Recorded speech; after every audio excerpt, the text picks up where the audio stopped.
Hello बच्चों, let's see this question. Ionic radii are inversely proportional to effective nuclear charge.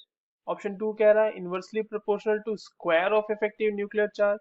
Option 3 कह रहा है directly proportional to effective nuclear charge और option 4 कह रहा है directly proportional to the square of effective nuclear charge. तो चलिए इस क्वेश्चन को सॉल्व करते हैं बच्चों. और सबसे पहले ये देखते हैं कि इस क्वेश्चन को सॉल्व करने के लिए हमें कौन से की कॉन्सेप्ट की जरूरत है. अब देखिए, ये जो आपके सामने क्वेश्चन है बच्चों, वो सवाल बेसिकली पूछा गया है आयोनिक रेडियाई से. ठीक है, आयोनिक रेडियाई के वेरिएशन से सवाल ये पूछा गया है. तो सबसे पहले ये समझिए कि आयोनिक रेडियाई क्या है. तो आयोनिक रेडियाई बेसिकली न्यूक्लियस के सेंटर से जो आउटर मोस्ट शेल का की जो दूरी होगी फॉर आयंस, वो होती है ionic radius. In very simple words, है ना.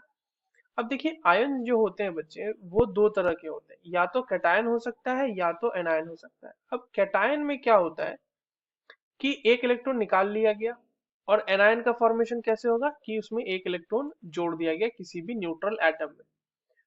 अब अगर कैटायन की हम बात करें, तो जैसे मान लो कि आपके पास एक मेटल है एम, इसका आपने बनाया कैटायन. ठीक है, ये बन गया एम प्लस.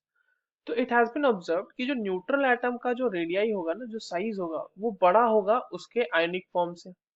और अब वहीं पे अगर आपके पास मान लो कोई एक एलिमेंट है एक्स, एटम है, उसमें आपने उसका एनायन बनाया, एक्स माइनस बनाया, तो एनायन में जो मतलब एनायन का जो साइज होगा वो न्यूट्रल एटम से बड़ा होगा. ये ऐसा क्यों हो रहा है? देखो, ऐसा इसलिए हो रहा है कि दोनों ही केसेस में जो Z है, मतलब कि जो नंबर ऑफ प्रोटॉन्स प्रेजेंट हैं किसी भी न्यूक्लियस में, वो तो सेम है. मगर आपने इलेक्ट्रॉन एक साइड ऐड कर दिया है, एक साइड एक घटा दिया है. तो इससे क्या हो रहा है कि बेसिकली जो वेरिएशन आ रहा है वो न्यूक्लियर पुल में आ रहा है, कि जो इलेक्ट्रॉन्स हैं ऑर्बिटल में, उनमें जो उस ऑर्बिट्स में, उसके ऊपर जो न्यूक्लियस का पुल लग रहा है वो वेरी कर रहा है. तो इन केस ऑफ कैटायन क्या होता है कि जब हम एम प्लस बनाते हैं ना, तो बेसिकली एम प्लस के केस में जेड इफेक्टिव इंक्रीज कर जाता है, मतलब न्यूक्लियर पुल इंक्रीज कर जाता है एज कंपेयर टू एम. ठीक है, तो जेड इफेक्टिव इंक्रीज कर जाता है. तो क्योंकि जेड इफेक्टिव इंक्रीज कर जाता है, इसलिए साइज जो न्यूक्लियर पुल ज्यादा हो जाएगा और साइज छोटा हो जाएगा.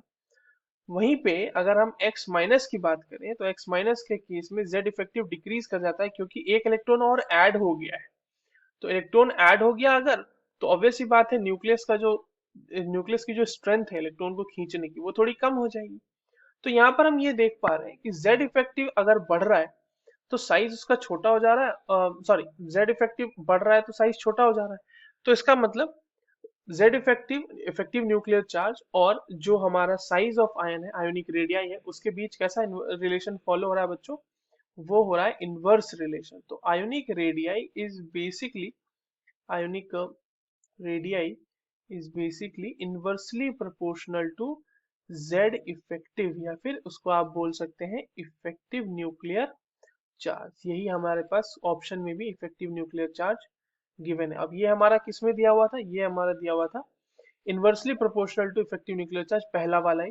देखो, स्क्वायर का कोई सीन नहीं है कि square of effective nuclear charge के वो इनवर्सली या डायरेक्टली प्रोपोर्शनल होता है. तो स्क्वायर वाले तो ऐसे भी कैंसिल आउट हो जाएंगे, डायरेक्टली नहीं होता है, तो इसलिए थर्ड ऑप्शन गया.